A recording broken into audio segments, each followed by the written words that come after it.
देखिए बात उस माघ मेले की आज हम करने जा रहे हैं जिसकी तैयारियां जो प्रयागराज में तेज हो चुकी हैं। अगले साल जनवरी से शुरू हो रहे माघ मेले की सकुशल संपन्न हो जाने की कामना तमाम की जा रही है। सोमवार को संगम तट पर गंगा पूजन किया गया। 6 जनवरी से माघ मेले की शुरुआत हो रही है। इसके लिए देखिए संगम की रेती पर 600 हेक्टेयर में माघ मेला शहर बनाया जा रहा है। इसी के साथ देखिए माघ मेला सकुशल बीते इसके लिए 14 अस्थायी थाने भी बनाए जा रहे हैं। वहीं देखिए तंबू के शहर को बसाने की भी तमाम प्रयास जारी है। बिल्कुल, चप्पे चप्पे पर सीसीटीवी से निगरानी जो है उसे रखने की योजना है।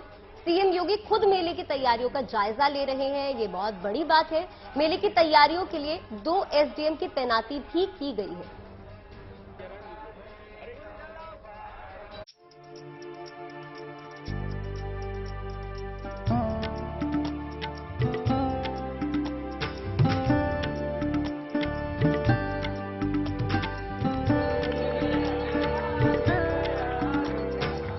अद्भुत, दिव्य। फिजा में मंत्रोच्चार की गूंज। हर तस्वीरें मन मोहने वाली। सफलता की कामना के साथ मां गंगा की आरती।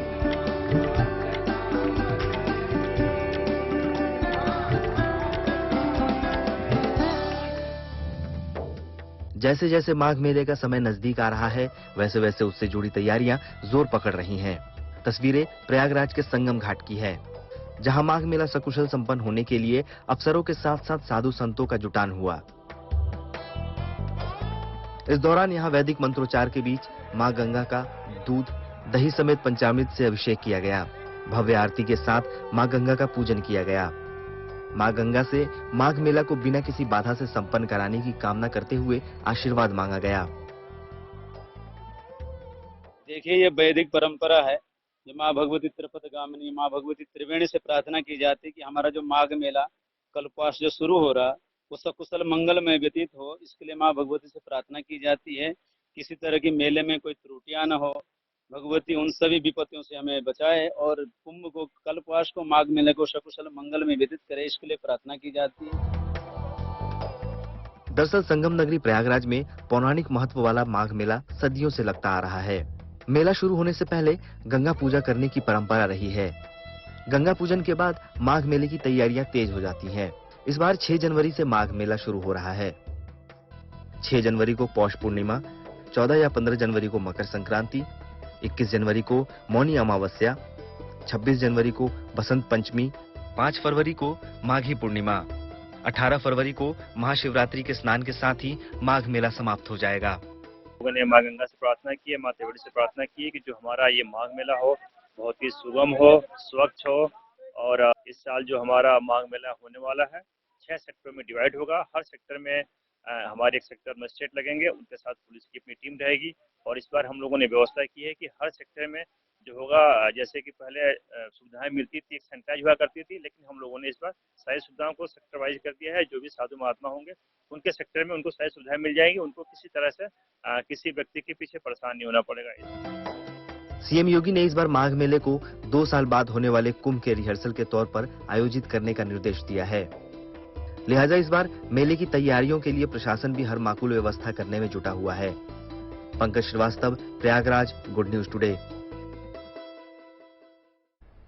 देखिए इसी क्रम में कल हमने आपको अयोध्या से जनकपुरी तक राम विवाह की तैयारियों की तमाम तस्वीरें दिखाई थी। आज देखिए हम आपको उस शुभ विवाह की तस्वीरें दिखाने जा रहे हैं जो कल शाम धूमधाम से जनकपुरी में संपन्न हुआ। नेपाल के जनकपुर में राम विवाह का भव्य आयोजन किया गया। देखिए जनकपुर का कोना कोना जो है सियाराम भक्ति में कैसी कमी हो सकती है।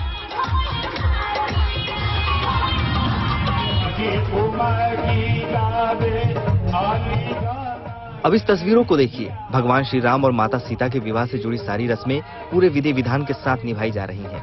स्वयंवर से लेकर विवाह तक हर काम को बारीक नजर से पूरा किया गया। सुबह से ही श्री राम के ससुराल जनकपुर में भक्तों का हुजूम जुटा। राम बारात के स्वागत के लिए पूरे जनकपुर को दुल्हन की तरह सजाया गया। चाहे महल हो या मंदिर, हर जगह सजावट का विशेष ध्यान रखा गया था। दूर दूर से भक्त इस विवाह पंचमी के कार्यक्रम में शामिल होने के लिए जनकपुर पहुंचे। अयोध्या से आई राम बारात को देखने के लिए भक्तों में गजब का उत्साह दिखा। बैंड और विवाह से जुड़े गीतों पर श्रद्धालु जमकर नाचे।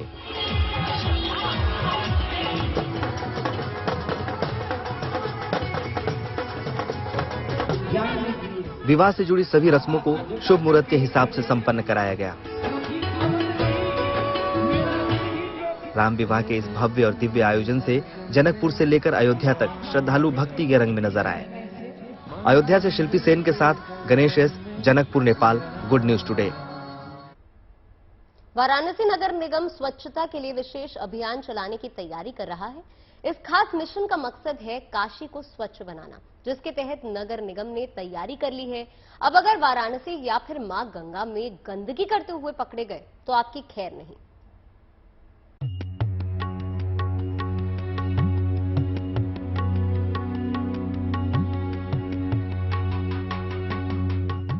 काशी यानी देवादिदेव महादेव की नगरी।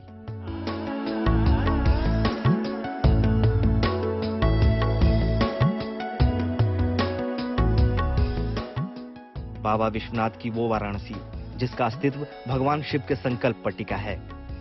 यहाँ जीवन भी है, दर्शन भी है और मोक्ष भी।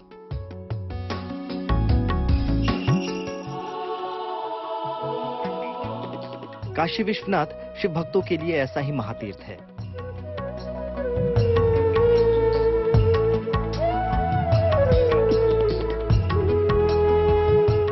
अब इस महातीर्थ को और भी बेहतर और सुंदर बनाने के लिए वाराणसी नगर निगम ने तैयारी कर ली है। नगर निगम ने जो एडवाइजरी जारी की है उसके मुताबिक आगामी 1 दिसंबर से वाराणसी में गंदगी करने वालों की खैर नहीं होगी। लोगों को अब आवश्यक है कि जो खुले में कूड़ा अनायास ना फेंके, तो उस पर रोकथाम और लगाम लगाने के लिए नगर निगम प्रशासन ने एक अपनी कार्ययोजना बनाई है। यदि कोई व्यक्ति, कोई संस्था या कोई भी इस प्रकार का जो व्यावसायिक प्रतिष्ठान है नियत समय के अतिरिक्त कोई भी कूड़ा फैलाता है या कूड़ा सड़क पर फेंकता है तो उसके खिलाफ कड़ी कार्रवाई की जाएगी। नगर निगम के मुताबिक वाराणसी में सुबह 8 बजे के बाद सड़क पर कूड़ा फेंकना महंगा पड़ सकता है। इसके लिए 500 से लेकर 1 लाख तक का जुर्माना वसूला जाएगा। और एक आदत बन चुकी है कि लोग कूड़े को खुले में फेंक देते हैं, जिससे कि स्वास्थ्य के ऊपर भी गलत असर पड़ता है। हम लोग इस बार भी नोटिस के माध्यम से उनको पहले समझाने का कार्य करेंगे। उत्पीड़न करने का हमारा कोई भी मंशा नहीं है, लेकिन उसके बावजूद भी अगर सुधार नहीं होगा तो 500 रुपए से लेके 1 लाख रुपए तक का जुर्माना वसूलने का हम लोग के पास प्राविधान है। उसके तहत विधिक कार्रवाई की जाएगी। काशी में मोक्षदायिनी मां गंगा का भी निवास है। मां गंगा को स्वच्छ और अविरल बनाने का संकल्प सालों पुराना है। अब संकल्प को पूरा करने का समय आ गया है। अब गंगा में सीवेज बहाने वालों पर 1 लाख का जुर्माना लगाया जाएगा। घाट पर पहली बार नहाने या फिर कपड़े धोने वालों पर 5,000 रुपए का जुर्माना लगेगा। दूसरी बार पकड़े जाने पर 10,000 रुपए और तीसरी बार पकड़े गए तो 25,000 का फाइन लगेगा। गंगा जिसको कि हम माँ का रूप देते हैं, पति पावनी है, अगर उसके अंदर कोई गंदगी फेंकता है तो बहुत ही गलत कार्य है। हम लोग ऐसे लोगों को चिन्हित करने का कार्य कर रहे हैं। घाटों पे जो हमारे कैमरे लगे हैं और कमांड सेंटर से संचालित होते हैं, उसके माध्यम से भी निगरानी रखी जाएगी। कोई भी व्यक्ति जो साबुन लगाता हुआ नहाता हुआ पकड़ा जाएगा या अपने मवेशियों को गंगा में ले जाकर नहलाएगा या कोई भी ऐसा प्रतिष्ठान, होटल, रेस्टोरेंट के द्वारा जो गंदे नाले या नाली या कोई गंदगी फैलाई जाएगी, उनको चिन्हित करते हुए हम लोग कार्रवाई करने का पूरा मन बना रखे हैं और इस प्रकार कार्रवाई लगातार अभियान के रूप में चलता रहेगा। वाराणसी नगर निगम का प्लान तैयार है। 84 घाटों पर कमांड सेंटर से नजर रखी जाएगी, जिससे मां गंगा का अविरल स्वरूप लौटाया जा सके। Brajesh Yadav, Varanasi, good news today. Gujarat में 89 विधानसभा सीटों पर पहले चरण में होने वाले मतदान का प्रचार आज शाम थम जाएगा। गुजरात की चुनावी जंग इस बार जो है भीषण है। पहले लड़ाई बीजेपी और कांग्रेस के बीच होती थी, लेकिन इस बार देखिए आम आदमी पार्टी भी पूरे दमखम के साथ नजर आ रही है। बिल्कुल, और बीजेपी के सामने चुनौती जो है वो है कि इस साल के राज को बचाए रखने की और इस टारगेट को पूरा करने के लिए पीएम मोदी भी खुद तूफानी प्रचार अभियान में लगातार जुटे हुए हैं। ताबड़तोड़ रैलियां चल रही हैं। आज भी पीएम मोदी की कई चुनावी रैलियां और जनसभाएं होने वाली हैं। बीजेपी ने अपनी जो पूरी ताकत है वो गुजरात के चुनाव प्रचार के लिए झोंक दी है। आज पीएम के अलावा जेपी नड्डा, अमित शाह और सीएम योगी आदित्यनाथ की रैलियां और रोड शो भी होने वाले हैं। उधर कांग्रेस के लिए राजस्थान के सीएम अशोक गहलोत और पार्टी अध्यक्ष मल्लिकार्जुन खड़गे कांग्रेस के प्रचार की अगुवाई कर रहे हैं। पहले दौर के अब तक के प्रचार अभियान पर गौर किया जाए तो आम आदमी पार्टी अपनी मौजूदगी दिखाने में कामयाब रही है। दिल्ली के CM Arvind Kejriwal, deputy CM Manish Sisodia और पंजाब के सीएम भगवंत मान लगातार जो है बिल्कुल सक्रिय रहे हैं। आज भी तीनों नेताओं के चुनावी कार्यक्रम होने वाले हैं। 1 दिसंबर को वोटर अपना फैसला सुनाएंगे, लेकिन जनता के फैसले का पता 8 दिसंबर को चलेगा, जब वोटों की गिनती होगी।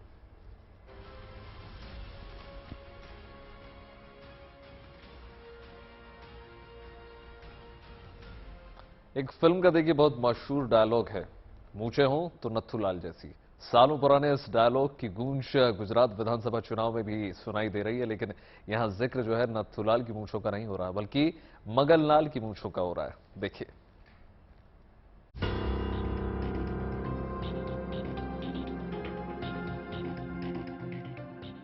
रौबदार मूछें और मूंछों की शान में कसीदे पढ़ने के लिए नत्थूराम से बेहतर भला और कौन हो सकता है। इसलिए तो कहते हैं कि मूछें हो तो नत्थूलाल जैसी।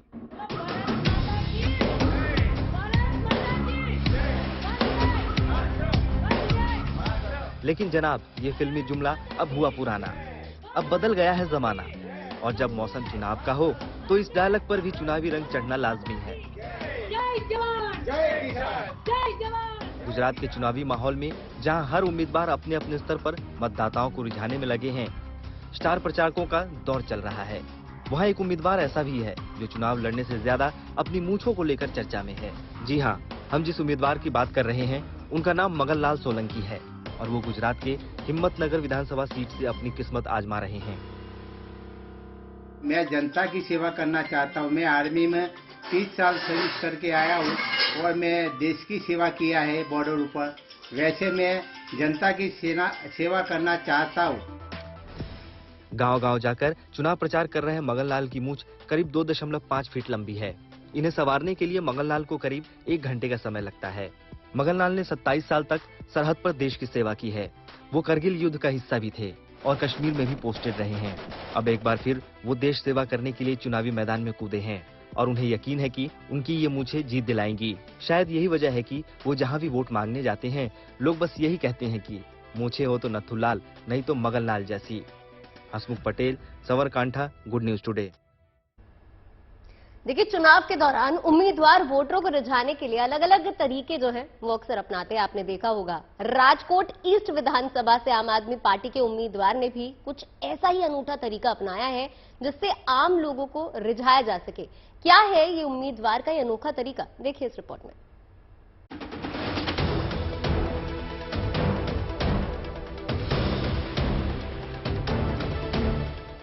27 साल से बीजेपी का गढ़ रहे गुजरात में जहां राजनीतिक पार्टियां अपने चुनाव प्रचार में जोर शोर से जुटी हैं, वहीं आम आदमी पार्टी के एक उम्मीदवार ने चुनाव प्रचार का अनोखा तरीका अपनाया है। यहाँ देखिए, जो उम्मीदवार हैं वो भरी दोपहरी में बीच चौराहे में अपने गले में माला डाले हुए यहाँ पर हाथ लहराकर लोगों से वोट मांग रहे हैं। राजकोट ईस्ट विधानसभा से 32 साल के आप उम्मीदवार राहुल भुवा राजकोट के सबसे व्यस्त चौराहे पर खड़े होकर लोगों से वोट देने की अपील कर रहे हैं। जिस चौराहे पर राहुल खड़े हैं, वहां बीजेपी और कांग्रेस के बड़े बड़े बैनर लगे हैं। उनके पास खड़े होकर राहुल वोट की अपील कर रहे हैं।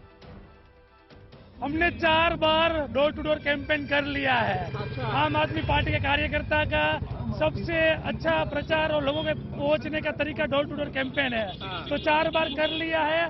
आज हम लोगों को कह रहे हैं कि आपकी लड़ाई है, आपको लड़नी है, तो लोग लड़ रहे हैं, लोगों का प्रतिसाद आप देख रहे हैं।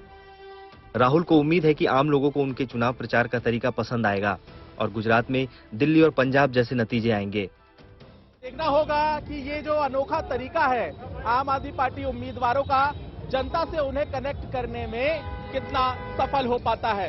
राजकोट से कैमरामैन अभिषेक सिंह के साथ पंकज जैन। कि बात उन पॉजिटिव खबरों की होगी जो आपको जरूर देखनी चाहिए। आज हम आपके लिए लेकर ऐसी कहानी आए हैं जो न केवल हौसलों से भरी हुई है बल्कि खुद में जिंदा दिली की मिसाल है। देखिए, गुजरात के सूरत में साल 2017 में पिंक ऑटो सेवा की शुरुआत की गई थी। आपको याद होगा, इस सेवा से तमाम महिलाएं जो हैं सीधे तौर पर जुड़ी और आज वो औरतें जो हैं शहर की दूसरी महिलाओं के लिए अब मिसाल बन चुकी हैं। कैसे, आप खुद देखिए।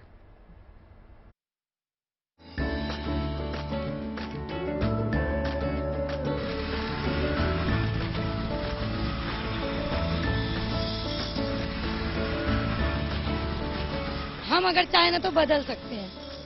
हम किसी जैन से पीछे नहीं है सर, हम कर सकते हैं। हौसले बुलंद हो तो कुछ भी मुश्किल नहीं। जब से मैंने ऑटो लिया है वो उनकी आंखों से देखते कि नहीं यार ये मेहनत करती है, खुद बच्चों का पेट पालती है, तो उनको मुझे देख के उनको गर्व महसूस होता है। हम सब एक है। कोई किसी से कम नहीं। अपना काम भी कर सकते हैं, इसके अलावा अपना टाइम निकाल के कुछ काम भी हो जाता है, भाड़ा भी मार लेते हैं। ऐसा सभी की अपनी अपनी कहानियां, और इन कहानियों में एक बात समान, मजबूत भविष्य के लिए लड़ने का जज्बा और जुनून। गुजरात में चुनाव है तो राजनीति गहमा गहमी भी अपने पूरे चरम पर है। इन सब के बीच सूरत की इन महिला ऑटो ड्राइवर्स की कहानियां भी काफी दिलचस्प हैं। जिंदगी में बार बार आ रही कठिनाइयों के बीच इन टेढ़े मेढ़े रास्तों से मंजिल तक पहुंचने का हुनर है। किसी की बहन बेटी ट्रेन से उतर रही रात के 2 बजे, 1 बजे, 12 बजे, तो मैं जाती हूँ, लेके आती हूँ और घर तक पहुँचा देती। जब से पिंक ऑटो लिया तब से मैं किसी को बोलूँ ना 10,000 दे तो कोई मुझे आराम से देता, पता है ये कमा के दे देगी। और दूसरा मैं मेरे बच्चों के सपने पूरे कर सकती हूँ, उनका फ्यूचर मेरे हाथ में मैं सुधार सकती हूँ। मुश्किलें तो बहुत आती है, लेकिन हम लोग जो मुश्किलों का सामना जब करना पड़ता है तो हम लोग जब इनको बोलते हैं तो हमारी तुरंत मदद कर देते हैं लोग। अब इस महिला ऑटो ड्राइवर से जरा मिलिए। इनका नाम है बबीता रामपाल गुप्ता। साल 2017 से सूरत की इन सड़कों पर गुलाबी ऑटो चला रही है। कार्यस्थल पर शोषण और उत्पीड़न का बार बार सामना करने के बाद उन्होंने नौकरी छोड़ दी। मुश्किल हालात के बीच ऑटो चलाने का प्रशिक्षण लिया और अब आत्मनिर्भर बनकर उन्होंने अपनी जिद से जिंदगी को काफी हद तक बदल दिया है। सेठ लोग 45 से 50 दिनों के बाद ही पकड़ देते थे, और अगर मुझे कुछ आन पड़ी जरूरत पड़ गई ना, बच्चों की फी, रूम का भाड़ा, तो फिर वो 15 तारीख से और 25 तारीख कर देते थे। मतलब इधर मेरी जबान कटती थी और लोगों की गालियां सुनती थी मैं। लेकिन अभी ऐसा नहीं है सर, अभी तो मैं खुद बोलती हूँ कि जो भी चाहिए ना मुझसे लेके जाओ। मैं 2-2 लड़कियों को पढ़ा लिखा के आज अपनी अपनी नौकरी पे लगा दी हूँ। सविता के लिए भी ऑटो का स्टीयरिंग थामना आसान नहीं था। कोविड के दौरान अपने पति के निधन के बाद सविता को अपने 2 बच्चों की जिम्मेदारी के साथ सड़क पर उतरना पड़ा। हिम्मत के बल पर सविता भी दिन प्रतिदिन मुश्किल होती जिंदगी को काफी हद तक आसान बनाने में कामयाब रही। जब मेरे हस्बैंड की डेथ हुई थी तब मेरे घर में खाने को नहीं था, मुझे कोई उधार नहीं देता था। मैंने बहुत स्ट्रगल किया, 1.5 साल मैंने कैसे गुजारा मेरा दिल जानता है। उसके बाद में मुझे जब पता चला पिंक ऑटो के बारे में, ब्लू ऑटो के बारे में, तब वहां गई, मैंने देखा तो मैंने ऑटो लिया, ब्लू ऑटो लिया मैंने। तो जब से ऑटो चल रहा है तो मेरे हालात सुधर रहे हैं और मैं अपने आप पे फुल कॉन्फिडेंस हूँ कि मैं मेरे बच्चों का फ्यूचर सिक्योर कर सकती हूँ और मैं आगे कुछ कर सकती हूँ। मुझे अपने आप में एक पॉजिटिविटी आ गई है कि हाँ मैं कुछ कर सकती हूँ। ये अपनी जज्बे की बदौलत सफर में आगे बढ़ रही है। इनका ये संघर्ष ही इन्हें कईयों की प्रेरणा बना रहा है। आत्मनिर्भरता, आत्मसम्मान और आजादी की मानो एक नई परिभाषा लिख रही हैं। समाज की सोच में ज्यादा फर्क नहीं आया है, लेकिन ये कहती हैं आज इनके दिल में इतना आत्मविश्वास है कि ये किसी भी चुनौती का सामना करने के लिए तैयार है। सूरत से पंकज उपाध्याय के साथ bureau report, good news today.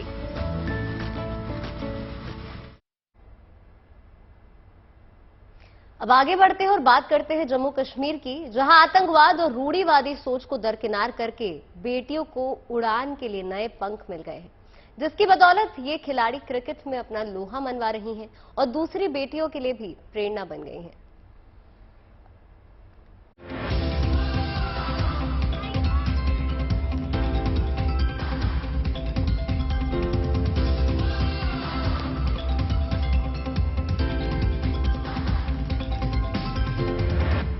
मैदान पर बहता ये पसीना बता रहा है कि कुछ इसी तरह यहाँ रूढ़िवादी सोच भी पसीने की तरह बह चुकी है।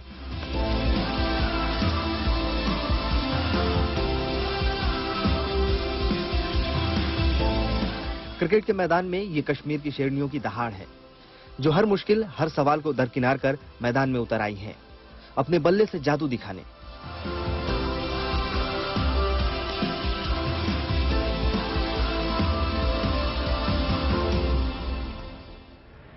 जी हां, बल्ले और गेंद से मैदान पर दम दिखा रही ये बेटियां जम्मू कश्मीर की अंडर 19 टीम की सदस्य हैं, जो जम्मू कश्मीर के अलग अलग हिस्सों से चुने जाने के बाद जेकेसीए के कैंप में जम्मू पहुंची हैं।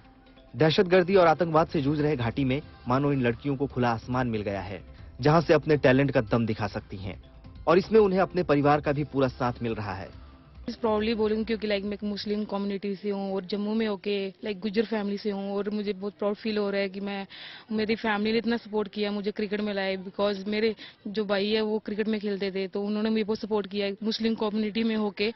तो मुझे ये चीज़ बहुत खुशी होती है कि जैसे मैं भी एक विलेज एरिया से मुस्लिम कम्युनिटी से निकली हूँ, तो मैं चाहती हूँ कि हमारी विलेज की और लड़कियाँ लेकर, और स्पेशली मुस्लिम कम्युनिटी में बहुत लड़कियों को अलाउ नहीं करते हैं, तो मैं चाहती हूँ कि वुमेन्स क्रिकेट को जैसे मेंस क्रिकेट को प्रमोट किया जाता है, ऐसे गर्ल्स क्रिकेट को बहुत ज्यादा प्रमोट किया जाए। देखिए, विकास और तरक्की की जब हम बात करते हैं तो हमारी निगाहें जो हैं स्मार्ट सिटी पर टिक जाती हैं, जहां विज्ञान और तकनीक का बोलबाला चलता है। अब हम आपको एक ऐसे गांव लिए चलते हैं जहां से भविष्य में कई अब्दुल कलाम निकल सकते हैं और देश का नाम जो है रोशन कर सकते हैं।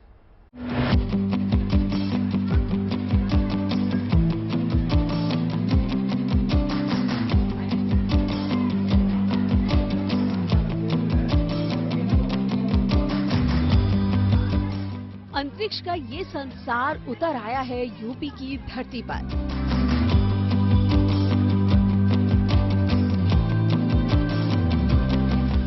यहाँ के सिद्धार्थ नगर के एक सरकारी स्कूल में बच्चे अंतरिक्ष के सागर में गोते लगा रहे हैं। वो रॉकेट्स और ड्रोन को करीब से देख रहे हैं, छू रहे हैं, उनका विज्ञान समझ रहे हैं।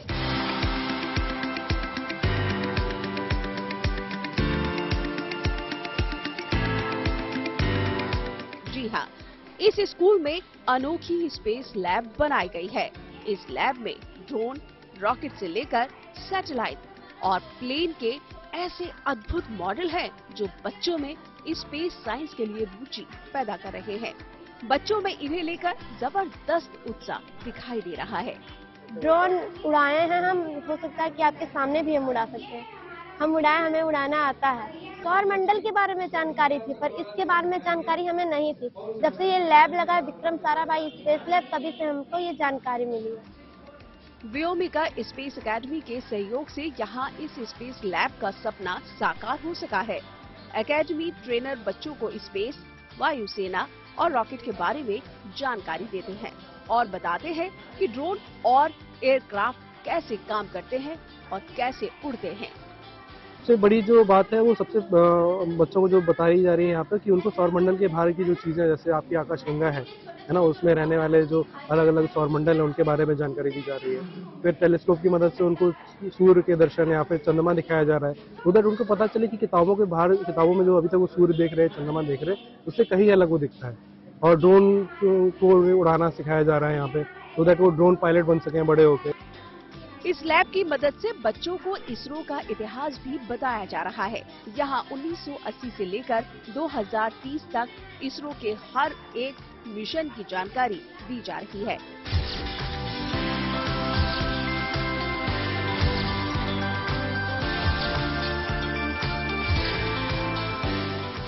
यहाँ ये स्पेस लैब बच्चों में अंतरिक्ष विज्ञान के लिए रुझान बढ़ा रही है और साथ ही आने वाले कल के लिए वैज्ञानिक सोच को भी तैयार कर रही है। इसीलिए कल हो ना हो, हम इसी जगह से किसी मिसाइल मैन या फिर कल्पना चावला को इतिहास रचते देखेंगे। सिद्धार्थ नगर से अनिल तिवारी के साथ bureau report, good news today.